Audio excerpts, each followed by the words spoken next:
Hello friends, આજે આપણે એકદમ ક્રીમી ઘાટી રસોઈયા જેવી આપણે બાસુંદી બનાવીશું. તો એના માટે મેં અહીંયા 1 લીટર જેટલું દૂધ લીધું છે. દૂધને આપણે ફૂલ ફેટ જ લેવાનું છે.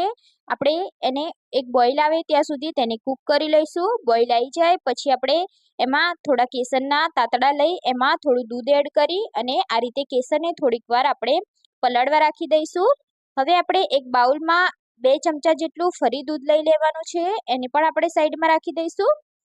અને એક બાઉલમાં આપણે 1/4 કપ જેટલો મિલ્ક પાવડર લઈશું. એમાં જે આપણે દૂધ કાઢીને રાખ્યું છે તો થોડું થોડું મિક્સ કરી મિલ્ક પાવડરના ગાંઠા ના રહે એ રીતે આપણે મિક્સ કરી લઈશું.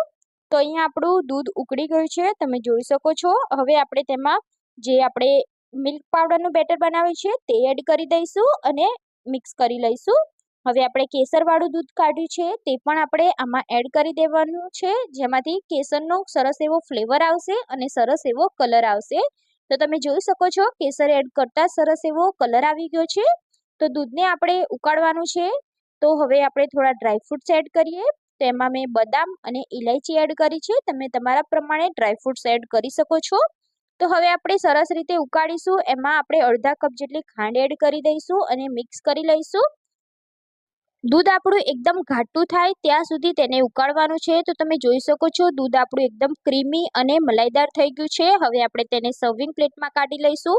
બાસુંદીને આપણે એક બાઉલમાં કાઢી તેને આપણે ફ્રીજમાં રાખી દેવાની છે. જેમ જેમ બાસુંદી ઠંડી થશે તેમ ખાવાનું ખૂબ જ મજા આવશે.